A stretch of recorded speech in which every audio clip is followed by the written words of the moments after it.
দেশের রাষ্ট্রপতি নির্বাচিত হয়েছেন মির্জা ফখরুল ইসলাম আলমগীর। দেশ ও বিদেশ থেকে আসছে অভিনন্দন বার্তা, কিন্তু সব রাজনৈতিক কোলাহলকে ছাপিয়ে গেছে একটি অডিও বার্তা। যে বার্তাটি এসেছে ভারতে অবস্থানরত সাবেক প্রধানমন্ত্রী শেখ হাসিনার কাছ থেকে।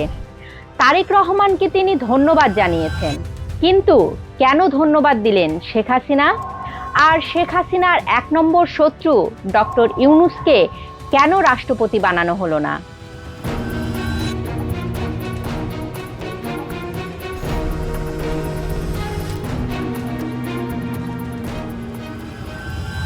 মির্জা ফখরুল ইসলাম আলমগীর, যিনি দীর্ঘ সময় ধরে সামলেছেন রাজপথ, সয়েছেন শত রাজনৈতিক ঝড়ঝাপটা, তিনি এখন বঙ্গভবনের নতুন বাসিন্দা। তবে পুরো ঘটনার সবচেয়ে মোড় ঘুরিয়ে দেওয়া অধ্যায়টি উন্মোচিত হলো সামাজিক যোগাযোগ মাধ্যমে। একটি অডিও বার্তা দেন শেখ হাসিনা। তার বক্তব্য একেবারে স্পষ্ট ও বিস্ফোরক।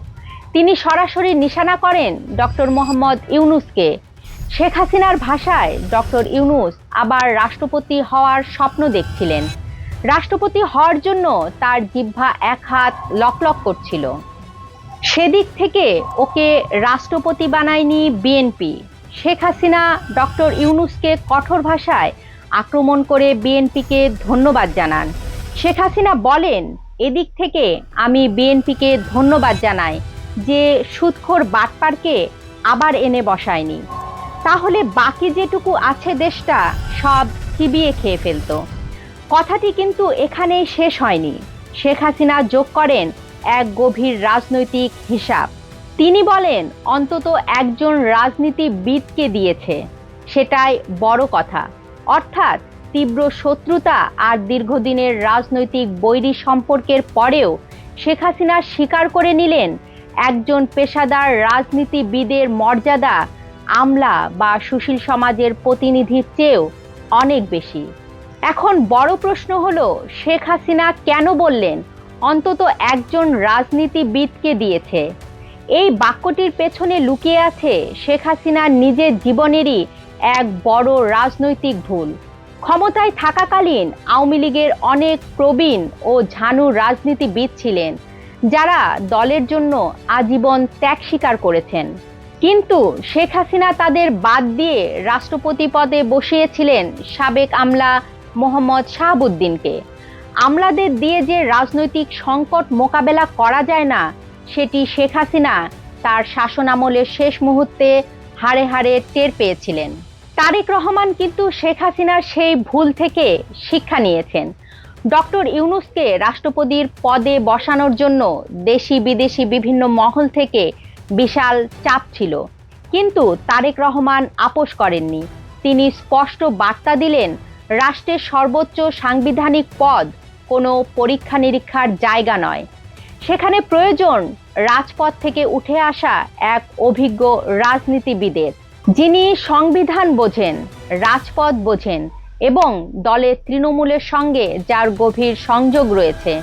আর তাই সমস্ত চাপ প্রত্যাখ্যান করে তারেক রহমান দলের প্রবীণ নেতা মির্জা ফখরুলকে বেছে নেন। তারেক রহমানের এই একটি সিদ্ধান্ত দেশের রাজনীতিকে দুটি সংকেত দিল। প্রথমত, রাজনীতিবিদদের সম্মান ফিরিয়ে আনা। বিগত 2 দশকে বাংলাদেশের রাজনীতিতে সুশীল সমাজ বা আমলাতন্ত্রের প্রভাব যেভাবে বাড়ছিল, তা রাজনীতিবিদদের কার্যকারিতা প্রশ্নের মুখে ফেলে দিয়েছিল। মির্জা ফখরুলের এই আসন গ্রহণ রাজনীতিবিদদের জন্য এক বড় জয়। দ্বিতীয়ত, জাতীয় ঐক্য বজায় রাখা। মির্জা ফখরুল ইসলাম আলমগীর এমন একজন ব্যক্তি যাকে বিরোধী দলও শ্রদ্ধা করে। রাজনীতিতে চিরশত্রু বা চিরমিত্র বলে কিছু নেই। শেখ হাসিনা ও তারেক রহমান দুজনই 2 মেরুর রাজনৈতিক ব্যক্তিত্ব। তা সত্ত্বেও একজন রাজনীতিক হিসেবে তারেক রহমানের এই সিদ্ধান্তের প্রশংসা না করে থাকতে পারেননি শেখ হাসিনাও। শেখ হাসিনার এই ধন্যবাদ কেবল একটি বাক্য নয়, এটি একটি বার্তা। দেশ পরিচালনায় যতই মতভেদ থাকুক, দিন শেষে রাজনীতিটা রাজনীতিবিদদের হাতেই থাকা নিরাপদ। দর্শক, তারেক রহমানের জায়গায় আপনি থাকলে কি ডক্টর ইউনূসকে বেছে নিতেন, নাকি মির্জা ফখরুলকে সেরা পছন্দ মনে করছেন? আর শেখ হাসিনার এই ধন্যবাদ বার্তাকে আপনি কিভাবে মূল্যায়ন করবেন? জানান আপনার মতামত। ভিডিওটি শেয়ার করুন, লাইক দিন, সম্ভব হলে চ্যানেলটি সাবস্ক্রাইব করুন। এতক্ষণ সঙ্গে থাকার জন্য ধন্যবাদ।